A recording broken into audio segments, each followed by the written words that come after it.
Dhamnagar court परिसर रे सांबादिक सम्मेलन। भद्रक जिला धामनगर ब्लॉक रे अपराह्न 4टा समय धामनगर कोर्ट परिसर धामनगर वकील संघ पक्षर नूतन भाव सब जज कोर्ट खोलिबा अवसर सांबादिक सम्मेलन अनुष्ठित हो जाइछि। ए सांबादिक सम्मेलन रे उपस्थित थे सभापति आईनजीवी अशोक कुमार दास, संपादक आईनजीवी रणजीत महांती, अन्य मानक मध्य आईनजीवी प्रज्ञा परमिता दास, आईनजीवी अमरेंद्र महांती, आईनजीवी विजयराम और अन्य आईनजीवी उपस्थित ए सांबादिक सम्मेलन अनुष्ठित होता।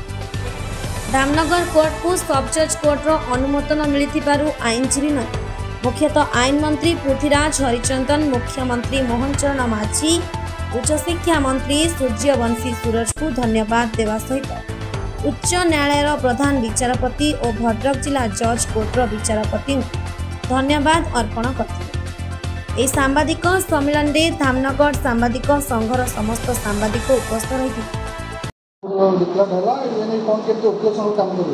धामनगर आज एक गर्वर विषय, धामनगर माटी एक गौरवर विषय।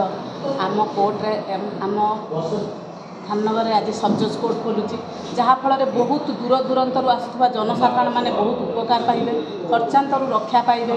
बहुत समय से दे पारती, अनेक समय जापारती, डेट आनबार असुविधा हुए, आज डेट हेले कालिकी आने असुविधा हुए, जार सबूर समाधान अच्छी। जो मैंने यार नेतृत्व नहीं कर्तव्य कर मो तरफ अशेष अशेष धन्यवाद। आज जो धामनगर कोर्ट रे एक सब जज खोली विगत दिन अपेक्षा अंत घटी। धामनगर वकील संघर समस्त सदस्य वकील संघर सभ्य माने बहुत दिन धरी दाबी उपस्थापन करते, पूर्व सरकार में दाबी उपस्थापन करते, किंतु ये जो नुआ सरकार आसिला, नुआ सरकार मंत्री भाव में उच्च शिक्षा मंत्री सूर्यवंशी सूरज महोदय को आम एक बारंबार दाबी करूँ। वकील संघ से आसी 2024 रे जाओ काली गत काली विज्ञप्ति प्रकाश पाइला जे धामनगर गोटे सब जज खोलिला। आम वकील माने जो माने खुशी आ जनसाधारण मानकर ए जो जीवा आसवा जो भद्रक जाऊले केस करने सेटा धामनगर रे करिवे।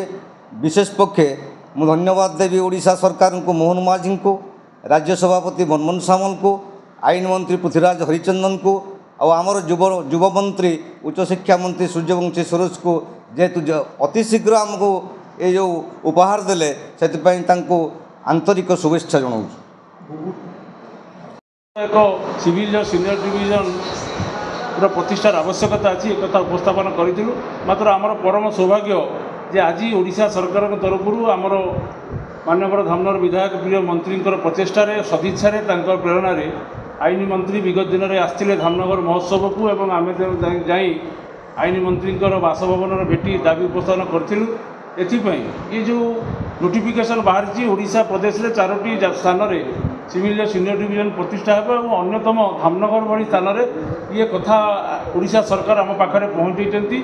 आज भली ये शुभ मुहूर्त में आम निश्चित पक्षे धामनगर वकील संघ तरफ धामनगरवासी तरफ निश्चित पक्षे ओडिशा सरकार को अनेक अनेक कृतज्ञता धन्यवाद जनाया सहित माननीय मंत्री सूर्यवंशी सूरज एवं आईन मंत्री हरिचंदन महोदय को एवं सर्वोपरि ओडिशा राज्य बीजेपी सभापति सम्माननीय मनमोहन सामल महोदय को एक कथा पूर्व दाबी उपस्थापन करूँ।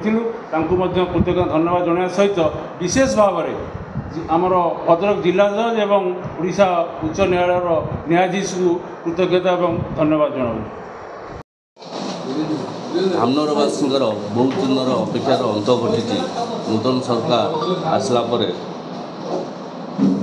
आमर जो दाबी गुड़िक थिला धामनगर वकील संघ तरफ धामनगरवासी कि नूतन वरिष्ठ देवानी को अदालत धामनगर उपहार 1 वर्ष मध्य मिली से आम कृतज्ञता ज्ञापन करूँ।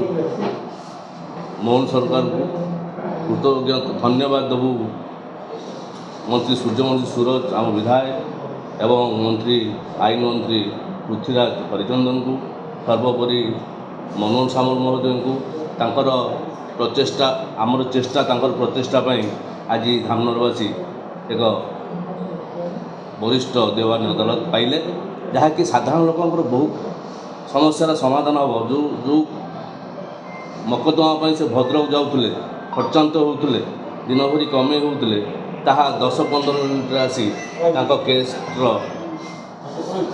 मार्गटा देखिपारे जानीपारे वकील सहित मिसीपारे हाकिम सहित मिसीपारे लोकों पाखरे लोकों सरकार पहुँची से आम धन्यवाद दौचु आम जिला जज हाईकोर्टर चीफ जस्टिस समस्त को आम धामनगर वकील संघ तरफ धन्यवाद। भद्रकरू जिला प्रतिनिधि सीताकांत विश्वाल रिपोर्ट भंजयुता खबर।